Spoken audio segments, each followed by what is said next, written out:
21 Convention, Tampa, Florida.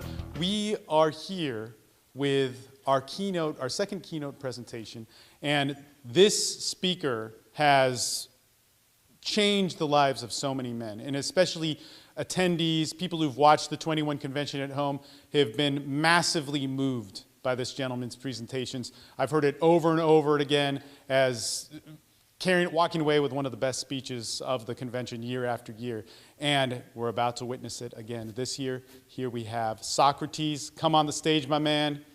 Awesome introducing you, and I can't wait to watch what you got.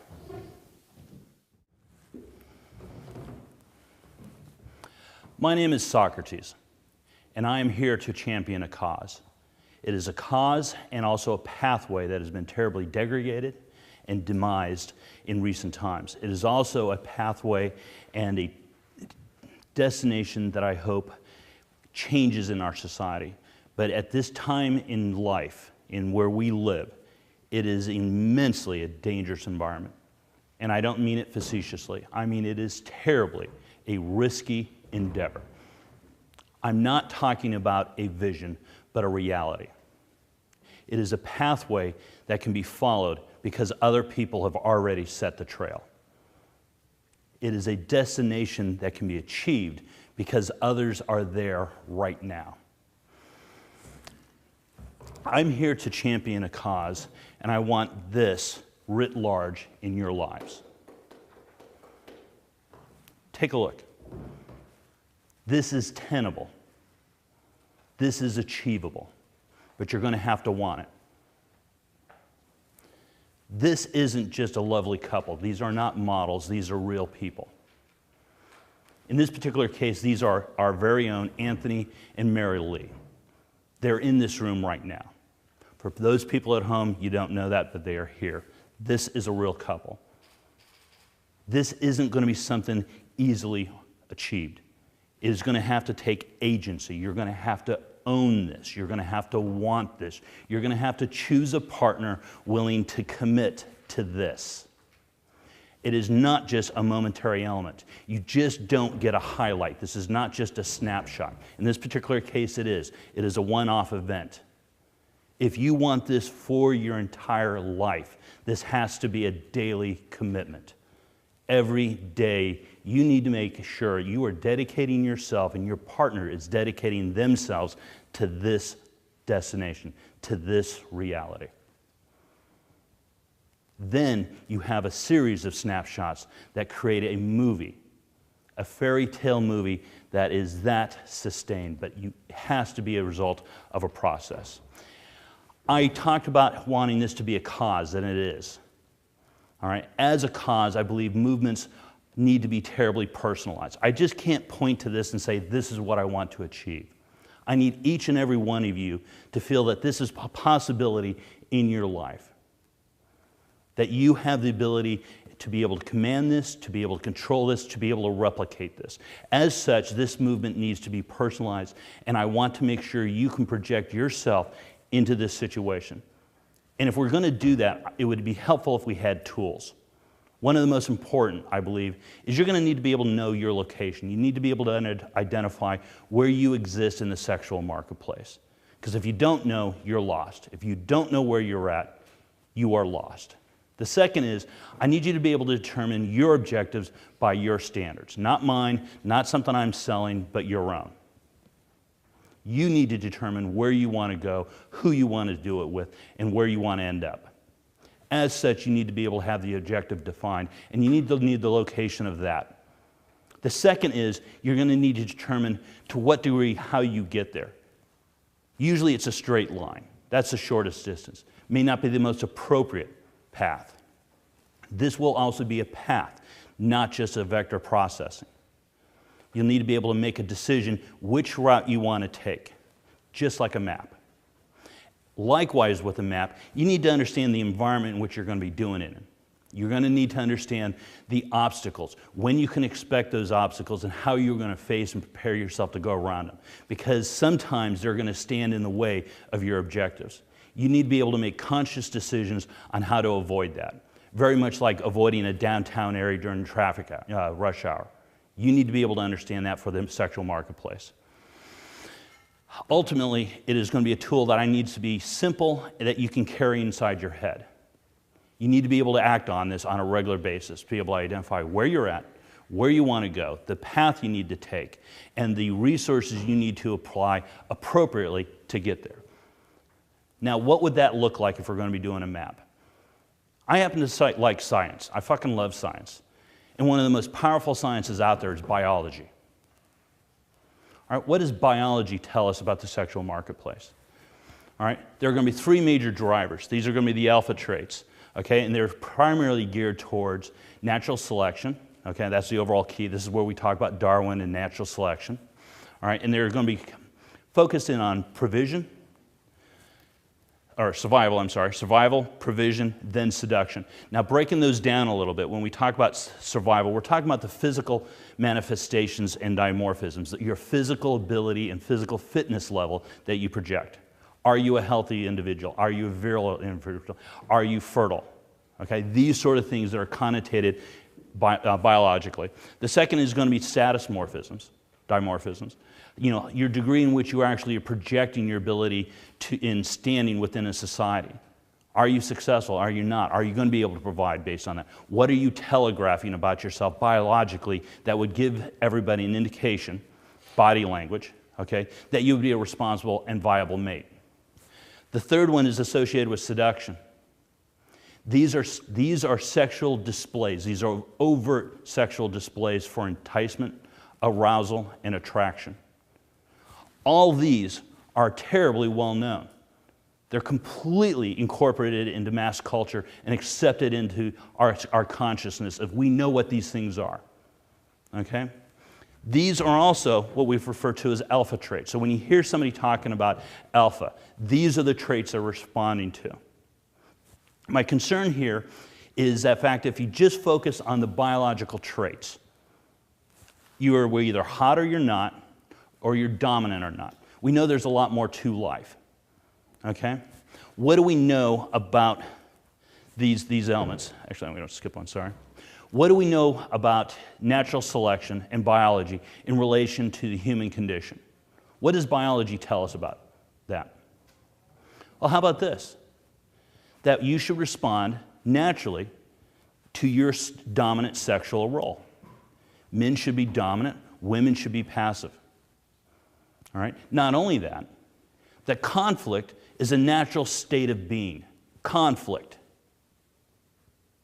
Doesn't sound like a nice place. How conflict are we talking about? How about this? Murder, rape, infanticide are all natural, very natural biological responses for you to be successful. Nature is filled with these examples. Not only that, sneaky breeding, adultery, cuckoldry, those are equally viable options to spread the gene pool around. This isn't a virtuous environment. This is a natural environment. And nature's a bitch. Nature's a deadly, violent place. It is a harsh, brutish reality. And the people that live on this domain are equally as brutish and violent. What stands in contrast to this world, to this environment? Civilization does. And it's the hallmark of human achievement. And when we study these traits associated with social selection, those elements are associated with teamwork, stability, and intimacy. We also know them also by, when we talk about teamwork, relationship skills. These are skills designed to reduce tension, to reduce anxiety, and to reduce violence. When we talk about stability, we're talking about relationship management skills. How do you manage those relationships? How do you provide for a quantitative ability to maintain that situation, the presence of a particular standard? When we talk about managing things, we're talking about maintaining productivity. We're maintaining the objective. You have to manage those sort of things. When we talk intimacy, we're talking about those things that are associated with developing rapport, connection, and a fondness for. So when we are talking about social selection, it is diametrically opposed to your human, natural, biological instincts. These are virtuous traits. When we talk about people being virtuous, they're exhibiting these traits. They're not exhibiting biological traits. If you want to be a virtuous person, you need to live in the vertical domain. All right. This is our matrix. This is the ball field. XY axis, natural selection on the bottom. Vertical selection is social selection.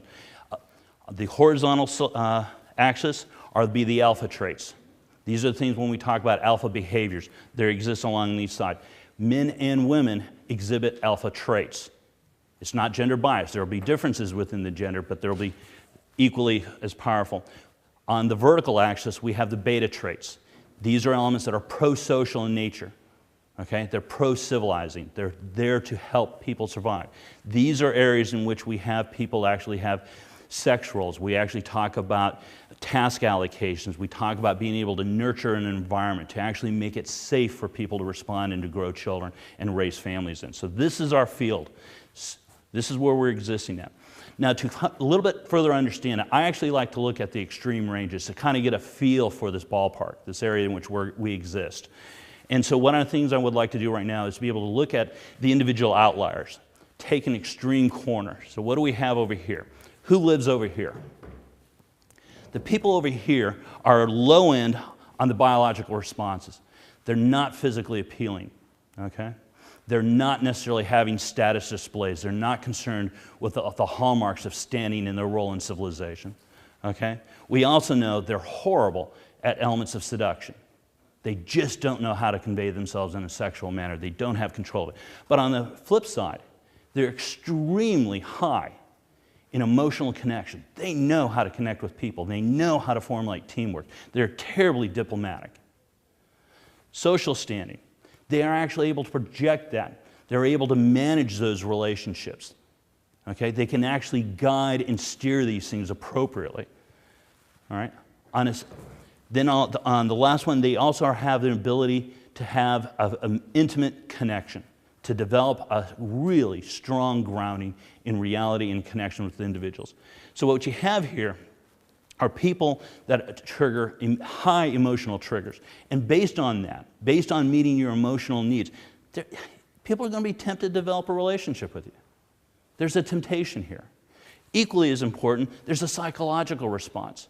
These are people that know how to meet your psychological needs. And a lot of people are not complete. A lot of people are damaged. A lot of people have voids. These people will fill that void. Intentionally or not, they know how to do it. They naturally do it. When people sit down and say, they complete me, that's what they're talking about. These people will actually have an emotional response, and you'll actually want to potentially have a relationship with them because they meet your psychological needs. Lastly, and this is an interesting one, they will also meet your intellectual needs. There are a number of people who are incredibly intelligent. And when you share valued ideas, when there's a tremendous connection based on shared values, shared ideas, again, you'll likely want to have a relationship with these individuals. So in many cases in our society, we see people who that have relationships that we may not quite understand, but they're answering this solution. They're answering those questions. Who do we have in the lower right? These people are the direct opposite. These guys are all biological responses. They look fucking amazing. These are gorgeous individuals. They're pretty, all right? They have social standing. They have all the characteristics of wealth, fame, success, and they exude it. How they dress, how they act, how they stand. Not only that, they're constantly sexual. They exude sexuality, whether they try to or not. They just exude it. Now, let's go to the very bottom over here. What do you think the bottom looks like, these folks here? We're going to say no immediately. These people exist. All right? They're incredibly low on the social scale, incredibly low on the biological scale. These are God's children. These people need help. They need our compassion. These people are real. All right? For our purposes, when we talk about the sexual marketplaces, we don't go here. This is a protected class of people, all right? In a very real sense. In many ways, they're legally protected. These are people that are not able to enter in contracts, they're not mentally able to, they're just not functional in a way in which we anticipate. Based on that, we're going to protect these people. For the course of this talk and the rest of your lives, we don't go here. All right? Now, in contrast to that, who are these folks? They got it all, don't they? They've got all the biological markers. They have all the social markers. This is the human ideal. This is who we want to be. These are people we want to look for, and we want as role models, and we want to aspire to this. There it is. All right? Somewhere within this matrix, within this field, each of you exist. I do too. What I want each of you to do, not right now, don't call it out loud, this is a very personal thing. Put yourself here. Where are you right now? Hold that in your mind. As we go through this presentation, it may shift based on some of the things we talk about. You may want to change that, but you should have a general idea where you exist. Now, if you really want to get technical, rate yourself on the three elements of survival, provision, and seduction. Where do you scale on that and divide by 3 and get an average? Do the same thing on the other side. How's your relationship skills levels? How's your relationship management skills levels? How are you able to foster and maintain, a relationship? Do you have those skills? Divide by 3, pick an average, and the combination of the two will be a vector point. Pretty precise, but in our purposes, we really don't care. You just need to know roughly where you're at. All right? I happen to rate this from 1 to 10. It can be 100. I don't really care. Just get a sense of the scale and magnitude as we talk about this. Now, as we go forward, I'd like to talk a little bit more about the zones. Okay, because it's not just the isolations of the outliers. I actually want to talk about major areas that we can actually talk about. And one of the most famous and really popular is this. It's the friend zone. We've been talking about this all weekend, haven't we? All right? What do we know about the friend zone? Everybody here is below the sex threshold. See that dashed yellow line in the vertical area? They are below the sex threshold. Nobody wants to have sex with these people. These people don't want to have sex with themselves. It's true. All right. The other thing that we know is that they are below the level on a number of cases of not only just the sex threshold, but physically they don't look the part. We know somebody who's out of control. Okay. We know somebody who's just not physically a specimen of the human species we want to put forward. They know it. Okay. Not only that, on a social level, they don't have the social skills available as well. They are not projecting those elements of worth and value and standing within our society. All right? The third one is sexually. Sexually, they have no ability to understand signals of attraction. They neither understand the reception. They don't understand it when it's projected to them. They have no command of being able to project that out. Okay? These are IOIs, indicators of interest. And furthermore, they lack an ability to escalate. All right? These are people that cannot escalate sexually, physically. Okay? I would also sit down and say these people can't pull a trigger when it's in front of themselves. All right? They cannot execute. There's a cost to be paid here. The worst part about it, if you're here because you want to be. You're putting yourself here. That's a sad thing. Let's go to my next favorite one. Douchebags and party girls. All right? This is the opposite end of it. This is the opposite end of it. The difference is these people are getting laid. These people are having sex. They're having sex for a reason. All right? Just like the people over in the friend zone were not getting laid for a reason, these people are getting laid for a reason. All right? And I'm not saying that's the ultimate objective, but there's a tremendous amount of validation that comes with that. All right? They're all above the sexual threshold. But something that needs to be very clearly articulated here, something that's going to kind of slip by very, very quickly, is when we look at the people that exist here, emptiness and charm. Okay, and this is what it is, emptiness and charm. These people are terribly charming, but not very virtuous. Emptiness and charm is associated with what personality types? Sociopaths and psychopaths. Say it again. Sociopaths and psychopaths. These are fucking dangerous individuals. I'm not kidding.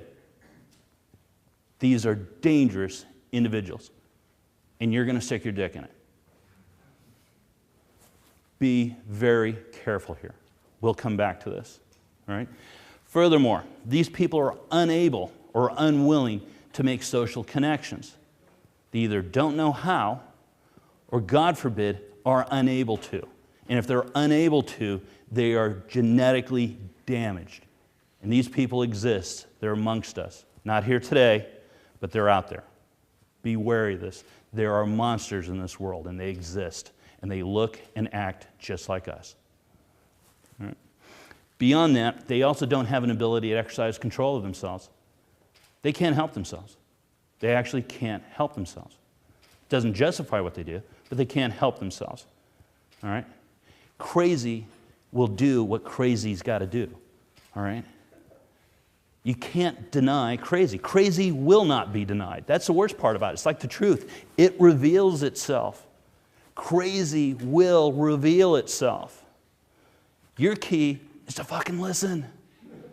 Listen and pay attention. It's not just that. See it for what it is.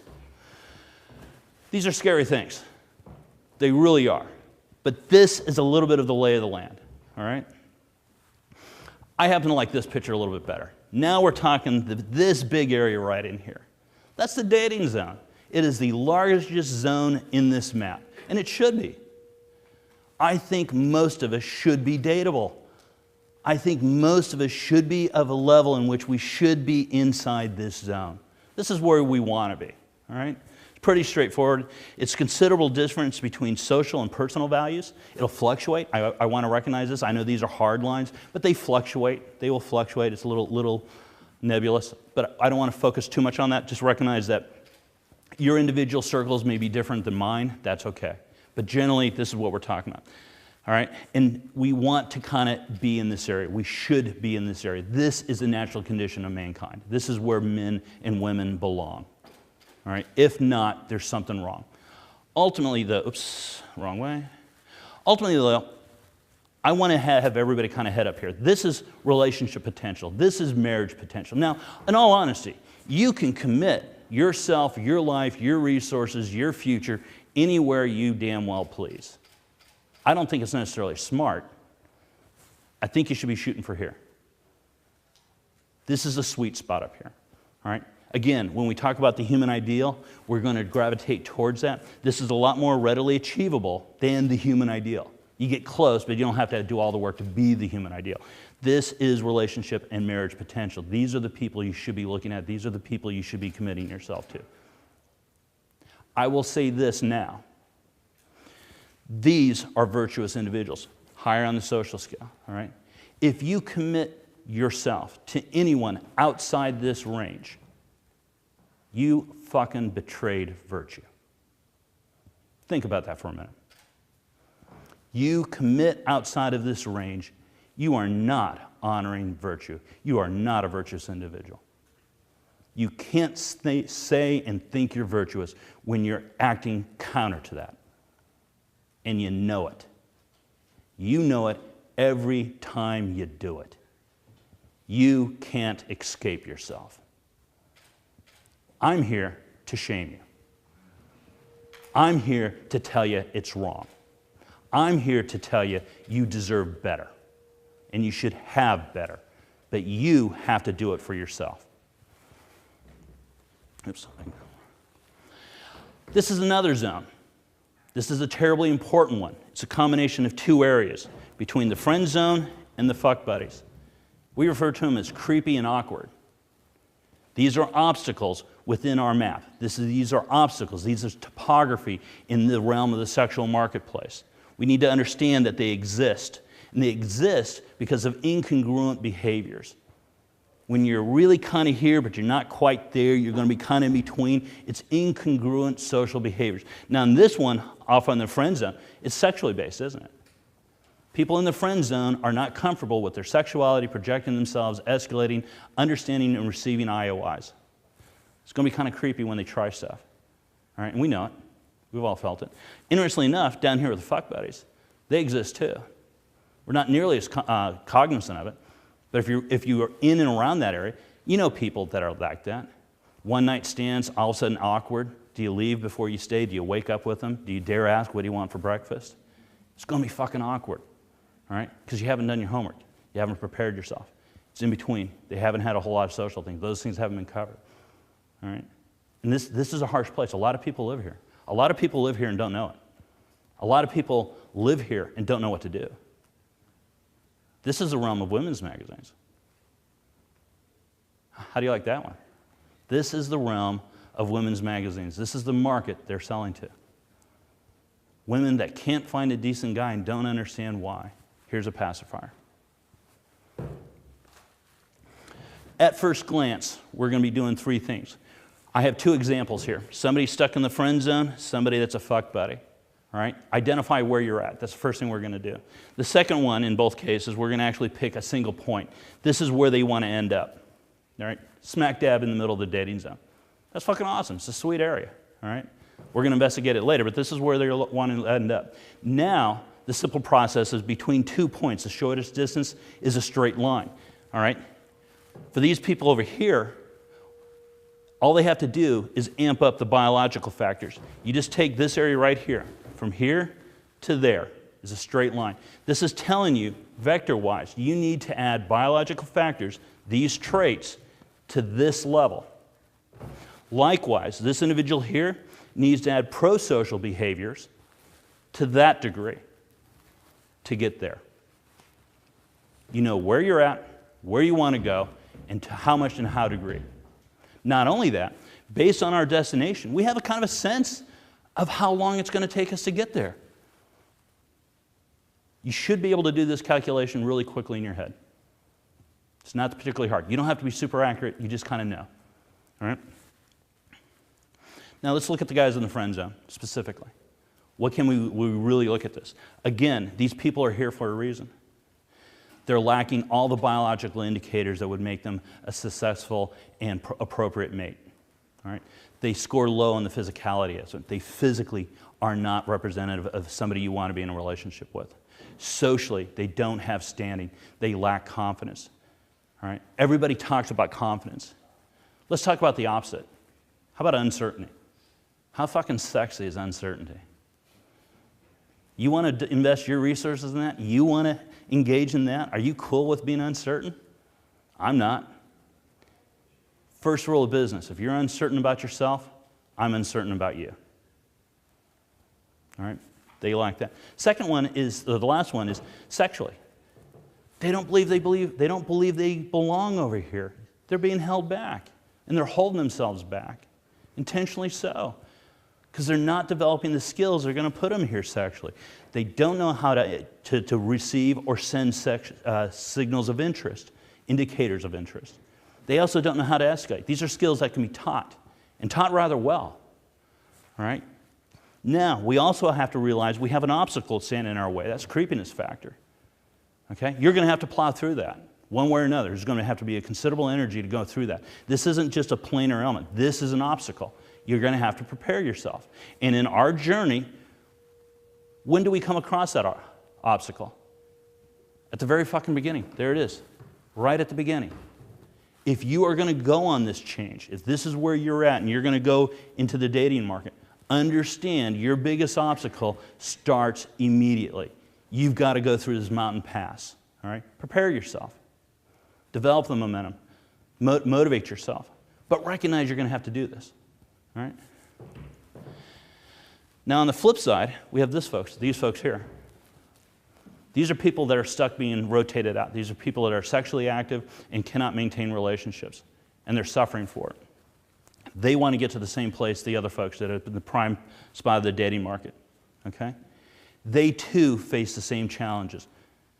It is going to be awkward for them to start initiating human contact and developing rapport, to expressing intimacy, to developing those bonds. It is foreign to them. They don't have practice. Okay? Their challenges begin immediately as well. And by the way, the work they have to do will be as much as the other side. Okay? It's the same amount of workload, just in a different direction. Okay? We also recognize that narcissism reigns here. Okay? We talked about psychopathy and sociopaths. Narcissism reigns here. Why? Why does narcissism reign here and not somewhere else? I'm going to tell you it's because it's a biological factor. Narcissism is a short-term mating strategy. I already told you. Short-term what? Short-term mating strategy. And it's a highly successful one. Nature fucking doesn't care. okay, that you're a narcissist. Nature doesn't care that you're self-centered, self-interested. Nature just wants you to breed. Nature just wants you to replicate any way possible. Murder, rape, infanticide, cuckoldry, cheating. Nature doesn't care. What else do we know about narcissism? Naturally, it peaks at adolescence. The most narcissistic individuals you'll come across naturally will be teenagers. And it's natural. The problem is, in our society, we've delayed adolescence. We've promoted it. And by such, we've also promoted and fueled narcissism. How's that reflected in our society? Why does narcissism exist? Why is it in adolescence, not somewhere else? That's your peak fertility. This is when nature wants you to breed. Nature wants you to breed when you're most selfish, and it has that as a tool. Understand you're going to be fighting nature. These people are doing something the people in the friend zone are not. People in the friend zone are fighting social levels. These people are fighting biology. Keep that in mind. All right? Maybe these people deserve a little more compassion than we give them. All right? But beware of the monsters. They exist. Okay? What's fearful for me about a lot of this is that not only is narcissism peaking in adolescence, okay, and it's a short-term mating strategy, but most people's social skills stop at this period of time as well. People with a high school education have how high of a social skill level? Not pretty high. Even if you go into school, college or university and further on, how much social skills are you getting? Very little. People don't know what most of the social skills are. They don't work at them. They definitely don't work on management ability. We avoid it. We avoid what we don't like. We avoid the things that make us uncomfortable. We don't have a culture of embracing the things that challenge us, that make us uncomfortable, to challenge the comfort zone, because that's where growth occurs, is when you're challenged. All right? So keep that in mind as well. All right? That the apex for this is at a very low level for social skills. That's why I believe that you need to be continuously improving your social skills. Here's why. Now let's analyze this for a moment. All right? And we're gonna divide this based on genders. Women live here primarily. Okay? We know this culture. That's kind of a myth, but it's true. Not quite true. This is a hot or not scale. All right? This is why I know that hot or not isn't the only criteria. All right? We have 4 different individuals lined up here. And their sole response for getting a relationship, for finding what they want, marriage in this case, they apply what skills? If your only game you have is how hot you are, you're going to be pushing this vector right here.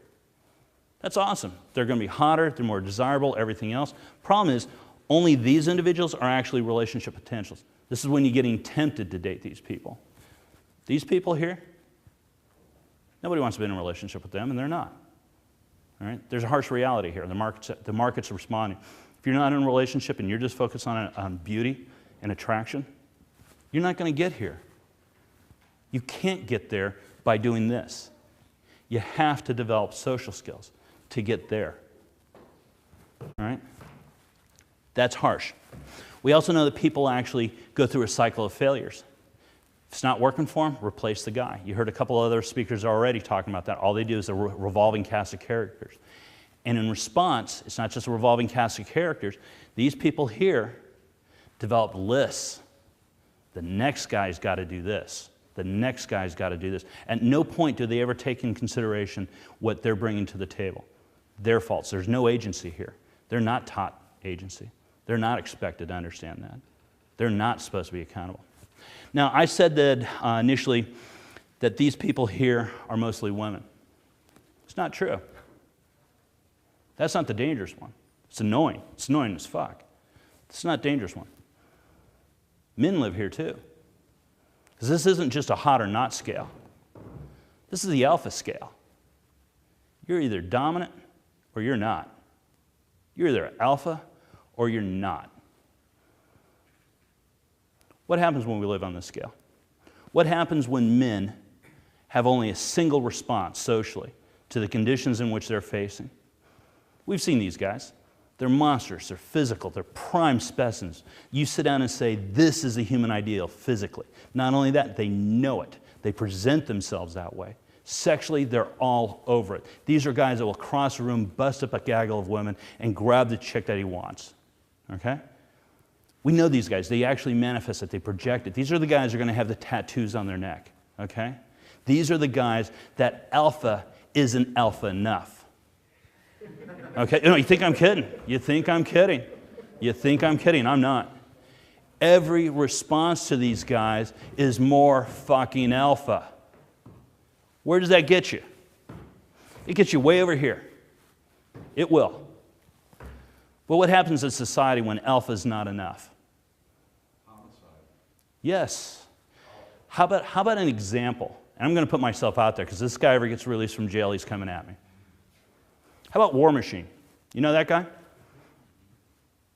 World-class MMA fighter, dedicated to the combative arts, supreme human specimen, banging porn stars left and right, and has a history of poor management skills that end in violence. Chrissy Mack wasn't the first woman he beat up.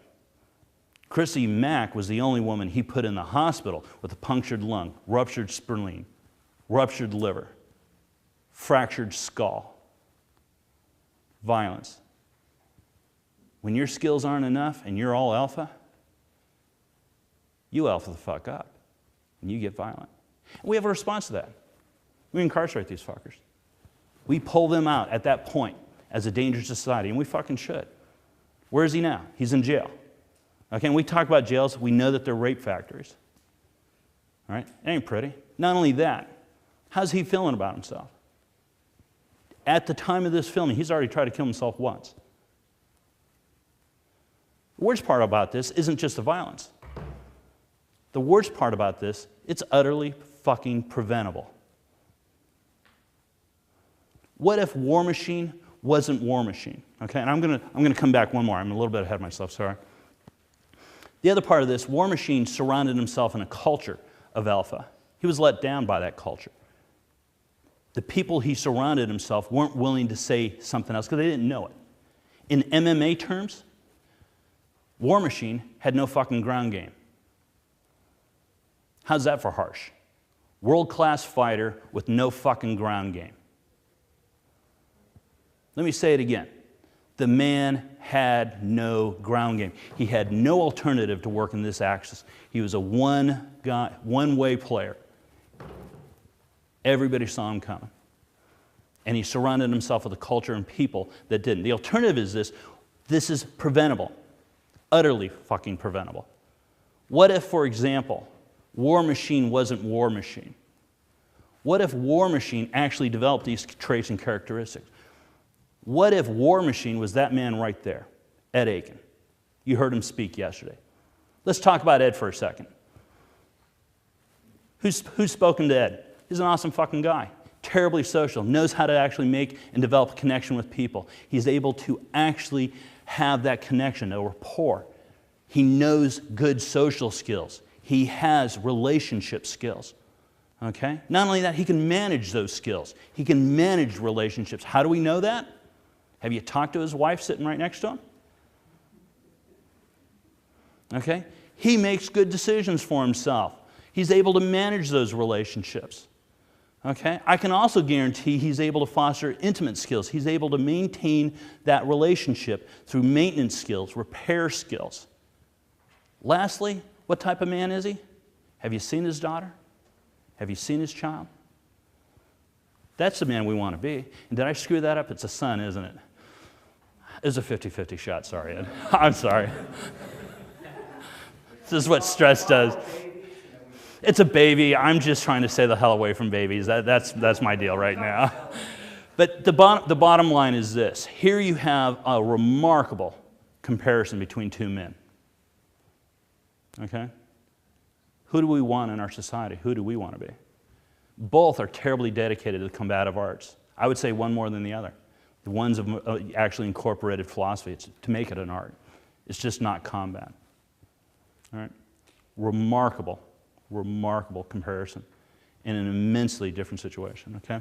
I value one more than the other. Okay, and I'm willing to say it. I think Ed's an awesome guy. Thank you. All right. We also know that we can use this at a macro scale, some of the things we're talking about, but also a micro scale. You can use this immediately responsive, okay? And the way we look at this is if you're in a dialogue with an individual and you find yourself slipping into the friend zone, what do you need to do? Be your friend? Is going vertical on this? If you're slipping from here in the dating potential into the friend zone, do you need to be more of her friend? Okay? Being an asshole doesn't help out, and that's an obvious no. All right? What you're going to need to do is to get back on the biological triggers. Know what those are. Know how to apply them and what range. And we're also knowing that certain skill sets are within a range. So you're not talking high-end, sophisticated stuff. We're talking kind of basic stuff here. Work on the fundamentals, okay? It's the same vectoring process, all right? You're going to first want to start with the nonverbal, because I can guarantee anything you're doing nonverbally first. Sit the fuck up. Sit straight. Turn into her. Close a little distance. Be willing to occupy and share intimate space. Guys who are not comfortable with themselves will pull back. We saw examples of that yesterday. Okay? These are all nonverbal indicators, okay? Focus on the nonverbals, then reinforce the skills proportionally, okay? Don't go overload. That's creepy in hell. That's overload. Match her interests with yours, okay? Then things will escalate naturally. It'll just sort of happen magically. It's amazing how that goes. She will lead you there, okay? How about these folks here? All right, what do we have here in microutilization? All right, this is primarily for women. Guys usually don't have a problem getting pushed into the fuck buddy zone. Sometimes we do. But what do? This is the proverbial 3 a.m. booty call, right? As a gal, you're getting a call, he's calling, and you need to actually do what? You need to make sure you're staying in the dating zone. How do you do that? How do you say no without saying fuck off? All right, you're going to have to do several things very quickly on the fly. You better be prepared for it. All right, you're going to hold a critical confrontation. Okay, and it's going to be a critical one. But things with confrontations is people don't remember what you say as much as how you make them feel. Getting on that phone and go, baby, what the fuck are you doing? You don't call me at this hour. You're going to lose the guy. Acknowledge he's calling you for a reason. You have value. Just not the value you necessarily want. You have to negotiate it. You have to be a negotiator. By the way, the most empathetic sex or gender should have those skills. How many women do you think have good negotiation skills? By the way, that's a virtuous trait. All right? In a more appropriate manner would be sit down to acknowledge it. Baby, what are you doing? What are you calling me for? All right? Ease into it. Make it nice. Acknowledge it. All right? The other element is to sit down and reestablish the frame. You have to negotiate for what you want. And if you're going to negotiate for what you want, you have to ask for it. All right? You have to set the parameters. So you have to reform that boundary. Not only is it not no, okay? Baby, if you want to call me and see me, you know how to do it. You know how to make this happen. Not now, not now. Not this place, not now. Not quite the same thing as no. Something else would be important. The guys that are operating down here, primarily it's because they need the validation. If you're getting a 3 a.m. booty call, he's not validated. Because if he was validated, he'd be with some other woman right now, not calling your ass up. And guys are kind of a frail thing. Acknowledge he's calling looking for validation. And a smart woman will understand that. A smart woman will actually cater that without calling attention to it. A smart woman will be able to sit down and say, you know I like you.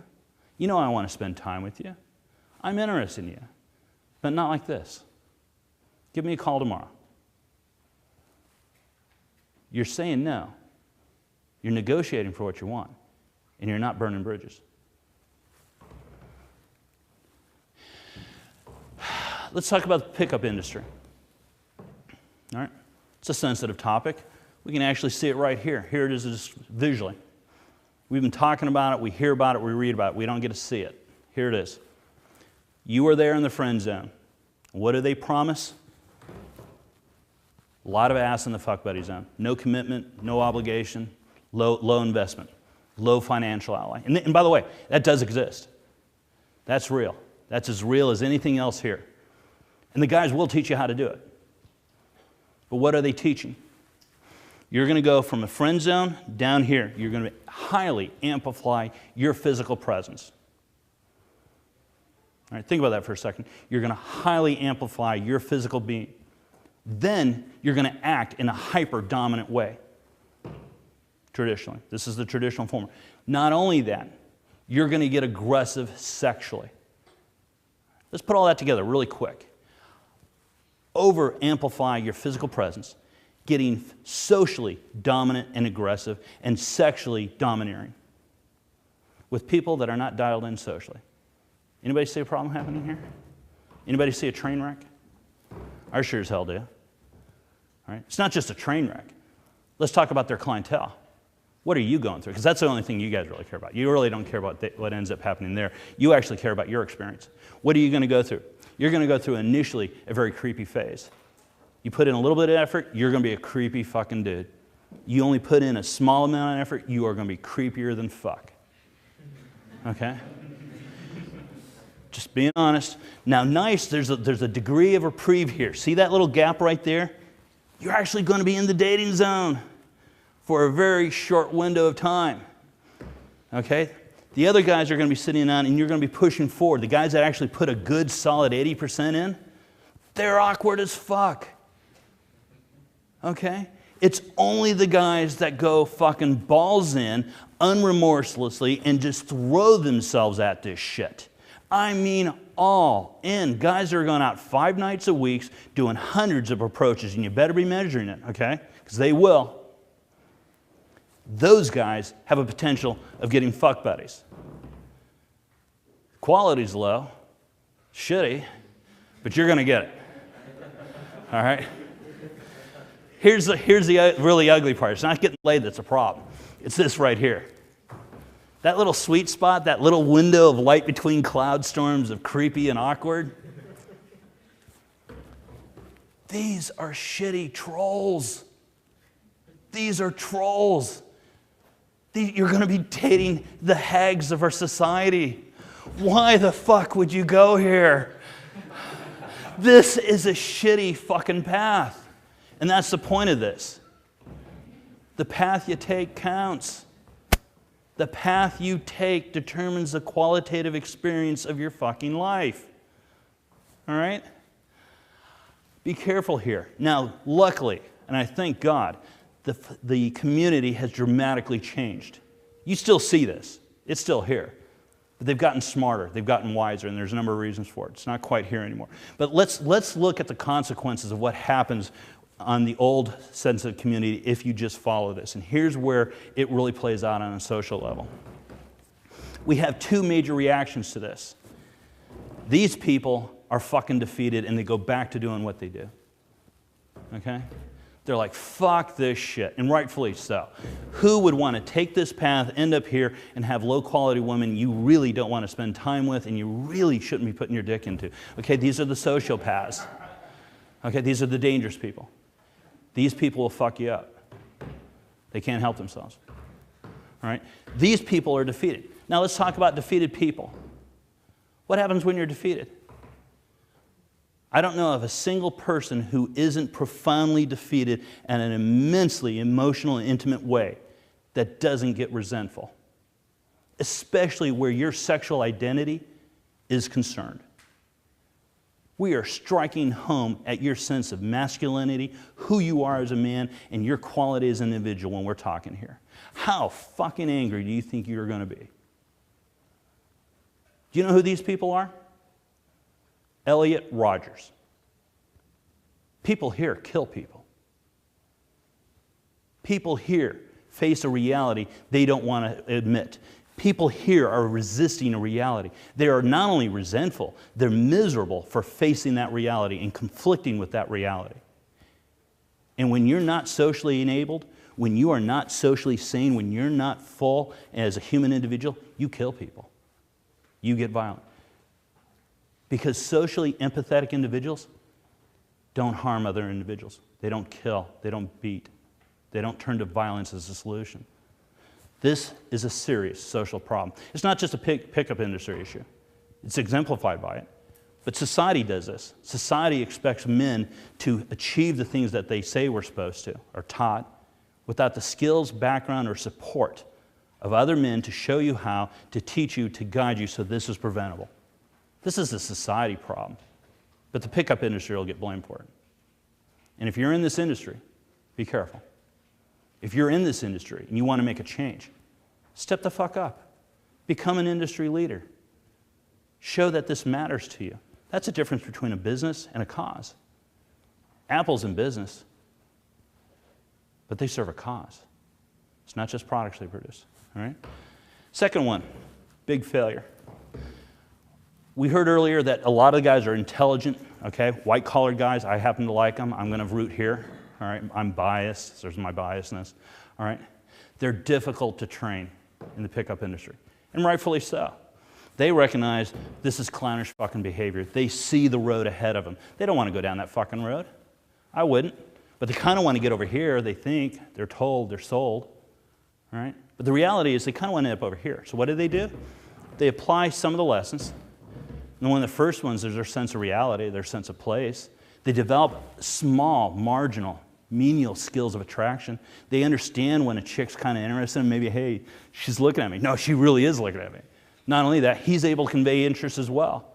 And guess what happens? Boom. This guy's all of a sudden in the middle of the dating population. What happens then? First or second girl that comes along, he's interested, met his objective, poof, he disappears.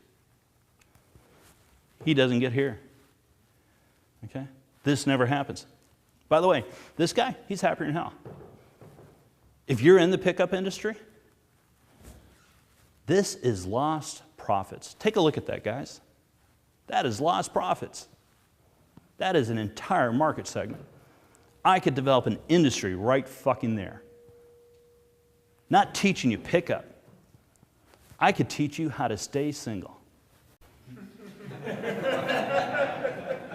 By the way, we heard from those guys yesterday. You'll hear more. That is a marketplace. But let's look at this. Look at the profits driven here. We know this is viable. People are willing to pay good money for it to learn those skills. It's a skill. It's appreciable. It's valuable. It's appropriate. I have no problem with that. I have no problem with this either. But the pickup industry is losing half their business. You know why they're losing half their business? They're shitty businessmen. They don't understand business. They don't know how to market. They don't know how to deliver. They're not professional. And you're going to see a transformation in this industry towards those lines. The firms that will be successful will be more professional.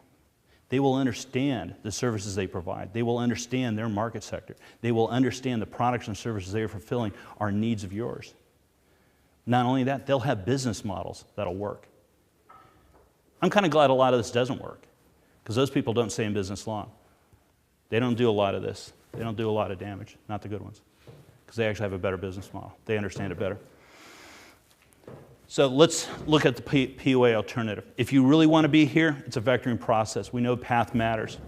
Identify where you want to be, look here, apply certain elements, and then look at the degree of independence you want to actually have. Okay? The important thing is being a manager. The first thing you want to do is remove the negative, remove your belief systems, remove your stereotypes that are holding you back. Then work on your foundation. I'm an architect. I'll tell you right now, if you don't have a good foundation, I don't give a shit about the superstructure you build. Okay? If you don't have a solid foundation which to build from, your whole construct is in jeopardy. All right? Let's recap real fast. Locate where you're at. Locate where you want to go. Break it up into processes if you have to. Okay? Understand the path, how you get there, will determine the qualitative nature of your life. We don't necessarily have to understand precisely what those are. But in an analogy, I'm going to tell you, if you want to see California, go fucking west. Don't stay on the East Coast. I don't need to know the actual goddamn route. I just need to know I need to turn west and start fucking walking. Somewhere, I'm going to end up in a place called Kansas. And Kansas is vast, it is flat, and it is a nice place to be. It's not bad. It's a hell of a lot better than being here. I'm not saying the East Coast is bad, but it's an analogy, but it's bad. Okay? The other thing is, once you hit Kansas, I don't know where you're at in Kansas. It's tough to fucking geolocate. It really is. But once you know you're kind of in Kansas, turn towards California. Start equally increasing social and sexual skills together, social and natural selection proportionally. And you'll end up in a place called California. And that's a damn fine thing. All right? Now let's talk about average. All right? Let's put you right here, right dab middle of our matrix. What's that like? All right? I'm going to tell you it fucking sucks. It sucks to be fucking average. You want to know why? First one right off the bat. This nice red line here, that's a divorce threshold at 50%. Half your marriages are going to fail if you're average. Actually, it's higher. And they should fail. They're average. You want extraordinary and you're average? Were you extraordinary in your thinking, in your selection processes? Were you extraordinary in your commitment? Nah, you're fucking average. And you have mediocre results to show for it. Is this something you're going to invest in? Anything that's average is at risk. Life will weigh it down. It takes work to be fucking average. We know that. These people coming here and these people here, there's a shitload of work to be done here. This isn't the sweet spot we think it is. It's mediocrity. And mediocrity is a handrail for people that can't support themselves. Mediocrity is a handrail for the weak. Recognize that in yourselves. Fight it. Let's look at some cultural overlays. We showed before that we have a difference between men and women, between hypergamy, a woman's interest, and a man's interest, which is hypogamy. We can take the same individuals here, okay? Same identical value systems, they're at the same point. We're going to have vastly different conclusions. What does culture tell women that their role is? Typically that they're supposed to be nurturing, supporting, caring, okay?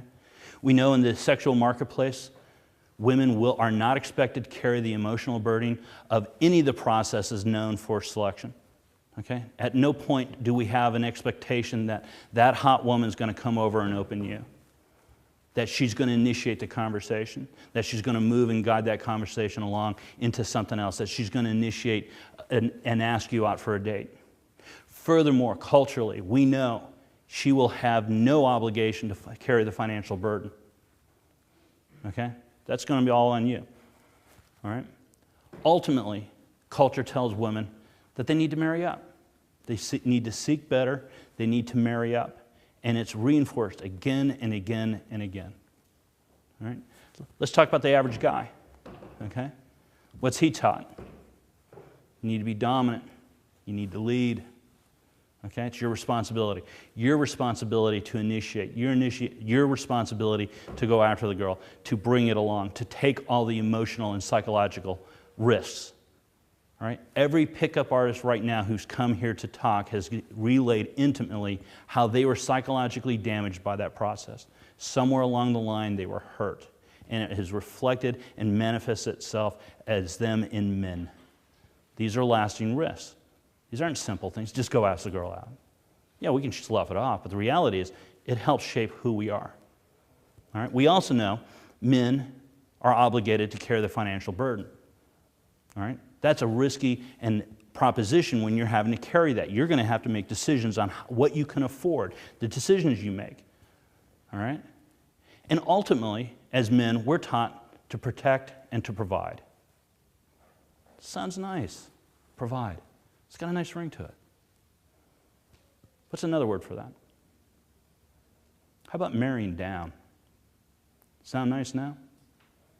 Each and every man here is expected to marry down. To choose a partner that is less than himself. His lesser. What's that look like? Here's the sexual marketplace with the cultural overlay. These are her options. 3 times as many as his. How do you feel about the sexual marketplace now? Do you think it influences decisions? Do you think it influences how you perceive yourself, your opportunities? Not a whole lot of options for men. Not many options, okay? And a tremendous range and diversity for women. We understand who the hot bitch is, right? Not us, okay? We also recognize something else. When we talk about her wanting to marry up, this is significant. This is where it turns. This is her prime zone. Okay? She's going to be looking for guys here. These are options, but that's where she wants to go. And that's nature. That's hypergamy. Okay? We're going to talk about that in a second. Let's look at just from the female perspective. What does it mean to be a woman? Okay? First off, we have an average woman and a high-valued woman, or here. We also have a relatively low-value guy and a relatively high-value male. Okay? First indication, nobody gives a shit about this guy. Sorry, nobody does. This woman, who's average, has no interest in you, and I can guarantee you the high-value woman has no interest in you either. There it is. Take a look. Let it sit in. I don't have to talk here. Feel that. There should be weight there. It's not good to be here either. Because what this is showing here, for a high-value woman, it is incredibly a highly competitive environment. Not only is it competitive, it's cutthroat. Because this woman here knows this woman will cut the price for his attention. What's the fastest way a woman does that? Fucking. That's right. And that is why right now, today, there's a race to the sexual bottom. We recognize it, the fact that the new kiss goodnight these days isn't a fucking kiss goodnight, it's a blowjob. And you don't have to take my word for it. You can listen to the good ladies at Gawker. They're more than happy to write article after article after article about the sexual marketplace from a woman's perspective. Sex is second base. You can get that on the first night, know what you're doing, confident, make the sale. You don't want to know what third base is. Third base is anal. Okay? Steve's shocked. I know, you're robbed, Steve. You sold short. Now, what's a home run, right? In this marketplace, what's a fucking home run for a guy? It's anal, and when she brings her hot friend. All right, this is vicious, all right? We're having a little bit of fun with this, but these realities are out there. These opportunities exist. This is particularly vicious. Now, what we recognize is there are also a degree of mate guarding that takes place, okay, for these women. These women have to fend these women off. How do you do it? It's not just fucking now. How do you lock in a high-value man? What's the first thing you do if you're a low-value woman? Knock him up. Baby mama. Lock that bad boy down. It's not the boy that you're locking down, it's the resources. We can look and see mate guarding, awesome displays of it, when we look at the wives and girlfriends of sports athletes, otherwise known as WAGs, okay? What do we have here? Baby mama drama, okay? The secondary thing you'll also note is status displays, okay? You will have fashion industries absolutely catering to a sense of social standing. These women are buying Gucci like it's going out of business to separate a quality woman from a non, to sit down and say, I'm in, you're out, and I'm reinforcing it. It's not to displays for men. And there are studies on this. All right? Makes it kind of interesting. This is not a safe place. Okay? But these women are actually smart too. Really smart. Makes them cunning. Really dangerous. You know why? What do smart, cunning, vicious women tell their lessers? You're good enough the way you are, baby. Enjoy this time. Enjoy it. Fat is beautiful. Fat is beautiful. You're good enough the way you are. You just need to be more beautiful. Remember that sliding bar? You just need to be more beautiful. Not virtuous, more beautiful. What do the women magazines push? Beauty or virtue? Product. That's right. They're not pushing virtue. This sucks. If you're a woman and you're average, it sucks to be you. I'm talking to you. All right? What do? You better woman the fuck up. Really. You need to focus on virtue and learn those skills and apply those skills. Otherwise, you're here. Let's take it a step further. Let's talk about the guys now. Average guy. What do we have here? Let's break that up. We already know 25% where it's a no-go area, right? We're not touching that. These are God's children, not appropriate. And in most cases, it's illegal to do so. And if it's not, it should be. I'm not kidding. It will be illegal to have sex with people in these areas. All right? The other 50% of their option. This 25%, they're below the sex threshold. These people don't want to fuck. These people don't want to be intimate. Why would you choose that? These here, holy shit. I mean, holy shit. Okay? These people are monsters. Absolute fucking psychopaths. And I don't mean it in a kind of a derogatory, I'm crazy. No, I mean these people are truly medically deranged. They don't have an ability or lacking it. It's worse. That should be a no-go territory already. That leaves you this. How's that look? You like me now? How does that look? Let's talk about this, all right? What do we have here? Who lives here? People with below average skills. All your options are bleak here. These are not people, they're less than average in attraction, less than average in social skills. Heightened value in drama, guaranteed. When you don't have the appropriate skills, you will utilize inappropriate skills. This is where you're going to exist. These are the people you're going to be choosing. This is the realm of codependency. If you don't know what that is and how you relate to it, you better check. Codependency attracts narcissism. Who's most narcissistic in our society? Women without social skills. Short-term mating strategies. Women that are told they're good enough the way they are by their betters. Enjoy the cock carousel now. Okay, it's just going to be an endless supply of men until it's not. They don't know any better to think differently. All right? It freaking sucks. There's also a biological response here. It's your hindbrain talking. You're getting laid here. You actually have somebody you can date, you can spend time with. I know it's a lot of fucking work, it's drama, but you'll put up with it. You'll put up with it. Because it's biological, because you don't know any better, and you're not surrounding yourself with people that will tell you differently. I am. Don't do it. All right? In this area, if you are making decisions here, you are going to need more than a condom to protect yourself. I'm not kidding. You'll be lucky if you get a fatal disease. You'll die. What's this line? It's divorce threshold. How do you think family law is going to treat you? You don't have to get a disease to die. You just have to get depressed. Men's suicide rates shoot up post-divorce. Almost a factor of 20 times that of women. And there's a reason for it. You like this area? This is where you lose your children and your family. On basis of accusation. Done. Gone. How about your financial outlay? Your business? The work you've done? Everything you've done to provide, to overproduce. You're now at equality expected to share in half.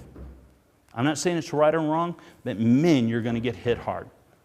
Not only that, you have the rest of your fucking life to live here. You're going to know it. You'll be lucky if you got a disease and die. Lucky, all right? Be careful here. So what do we do to change that figure? What do we do to improve your lot? Develop standards, right? Start dividing this shit out. Start rewarding the virtuous. That's it right there. There it is. Start selecting people that are right there. That's kind of a hard fucking sell, right? I've just limited your range to this. Sucks. Really sucks. It gets worse. I kind of have an Eastern European background. Vampire lore is kind of big with my people. Let's talk vampires. I told you about monsters before. Let's talk about them. First rule about vampires. One, they exist. Two, big one, nobody knows. We keep it to ourselves. You have to let them in. You have to invite them into your house. They'll ask. They will come to your fucking door and ask to be let in. You have to let them in. A vampire cannot occupy your life or your home if you don't let them in. First rule of defense, keep the vampire at fucking bay. Keep them out of your house. We put garlic around on the doors.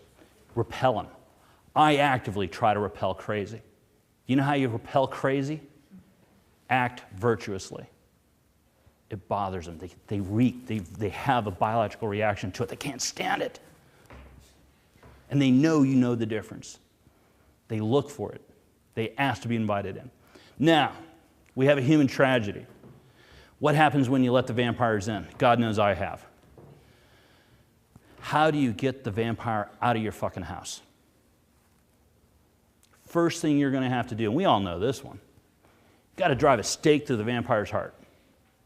Symbolically, what are we doing? The heart's a romantic entity. The heart is our romantic interest. You need to drive a stake in your romantic interest with that bloodsucker. And you need to be sure of it. You need to drive that stake right through the heart of any potential of that relationship. You need to kill it. And for good measure, chop off the fucking head of the vampire. You do both. Exercise any possibility of a relationship with that woman or guy and get them out of your life completely. Chop off the head and then dispose of the body. Get them out. There's no other way. If you have a vampire in your house, in your life, kill the notion of a relationship, kill any presence of her in your life. It's ruthless. I'm telling you, your best option is never let it in the first place. Now, let's talk about this for a second. This graphic right here, that minor element and everything we've said, explains a growing cultural phenomenon in our society, and that is men going their own way. Men who naturally and rightfully say, fuck this, I quit. Thank you, Greg. All right? Fuck you, I quit. I'm out of here. I'm going to take care of me. I'm going to be moral. I'm going to be responsible. I'm going to take care of my needs appropriately in an ethical manner, but I'm not committing to you, this relationship, this condition, and I'm not doing it in this society. And that movement is growing, rightfully so. I don't think it's a beneficial one, but I understand it. It is a human preventable tragedy, and I understand it. They have awesome arguments. Unfortunately, I draw a different conclusion. It saddens me when I say this. What's a better option? Well, unfortunately, you have a degree of competition here too. Remember how we talked about women are fighting their lessers? Ours is the opposite. We have the alpha male other guy here. What's his range of marrying down look like? It takes everything in your sweet spot. And he's smart enough not to deal with awkward or fucking creepy, and everything's above the sex threshold. You are dealing with your betters, and you're going to lose. You know it, I know it. That's fierce. Ultimately, it doesn't pay to be average. Not only is that risk, it's a losing proposition. The results should be obvious. You need to improve yourself. This is where self-improvement comes in. You need to be better than you are. You need to be better than what you're satisfying for mediocrity. You need to be better than average, okay? It is too painful not to, too costly not to. The nice thing about this, and this is awesome, we know what those skills are. We can identify them today. They're mainstream. They're absolutely out there. Not only are they out there and available, they're simple to use. Study after study has shown literally 30 minutes, okay, over a course of a week, over 6 weeks, will cut your divorce rate by 50%, targeting the most at-risk groups. Less than 10 hours of social skill, behavioral, empathetic communication training. Simple shit. Saves marriages. Saves marriages, saves relationships, saves families. That's powerful stuff. And we're not talking about it. Not nearly to the degree we are. You want to see a vampire? Who's attacking that? Who's attacking this? Call out a vampire when you see one. All right? Lastly, I want to sit down and say something else. If you're looking at your marriage potential and you're trying to be better than average, I'm going to tell you you're going to be aiming for the human ideal, okay? I'm going to tell you don't be satisfied with cultural expectations of marrying down, okay? Seek a partner better than yourself. Seek a partner that you can learn and grow with, okay? That's represented here. You take a guy that's here, increase your range. Now, graphically, take a look at this. This quality here is dramatically different than the quality this guy's going to have. And this is a change of perception. A guy who's not asking more for himself is going to be marrying down. This guy is going to open himself up to alternative potentials. And the quality of his life, I guarantee you, is going to be superior than the same guy who doesn't. And that's just a matter of perspective. You control that right here. And that is probably the most costly bit of real estate you already own. It's your mind. You don't own that, you don't own shit. Right? Think about that one. I will also sit down and say this. This is what we strive for, okay? When we talk about here in the human ideal, the difference between this and this right here isn't skill set. It's not a skill set. All right? It's tricky. I'll tell you what it is. It's purpose. It's purpose. It is knowing your purpose. And when your purposes parallel with somebody else's, going to the same objective or striving for the same objective, and you're willing to commit to that, you get that. Now, for this happy couple, this isn't the end of the story. They have a whole lifetime to work on this. Greg Swan sits down and says marriage should be an endless story and an endless conversation. That conversation should be pointed to this direction.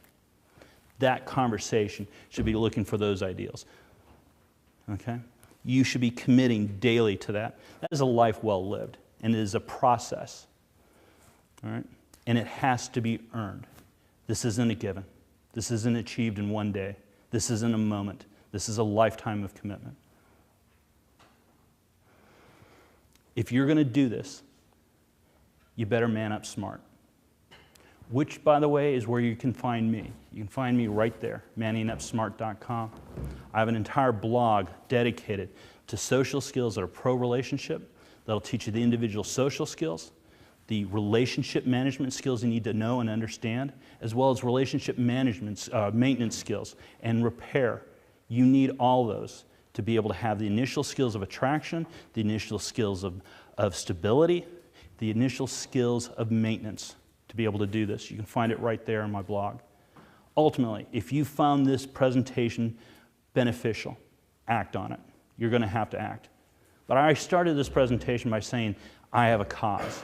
I'm here to champion a cause. I'm going to ask you to do more than that. I'm going to ask you to share this information with everybody you know. The people you care about, the people that need this, the people that utilize this. Take this video and share it with others. Help me turn the sexual marketplace into a rich, vibrant, and healthy place to be, not just a sexual one. Thank you. Thank you, Socrates. Awesome.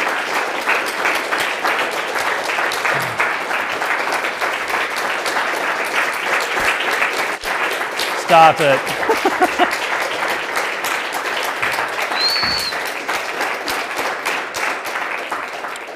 Normally we have QA/QC. What I want to sit down and say is that I could field all the questions. We have lunch. I know I pushed this long.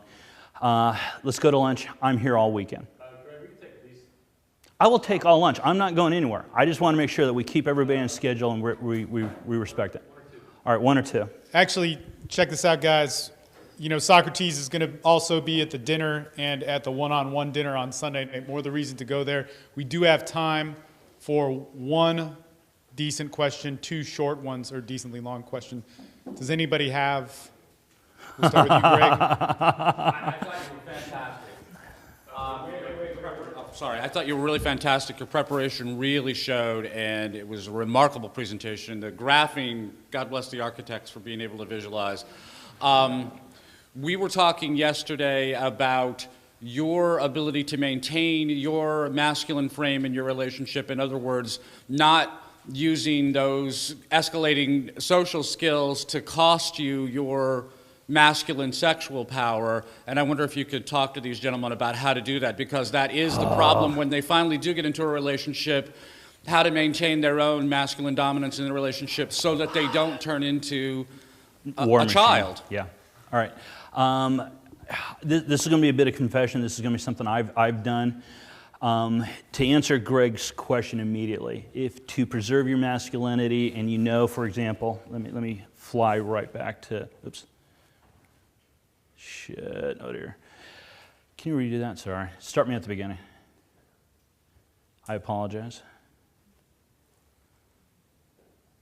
Yeah, I can take it from here. Come on.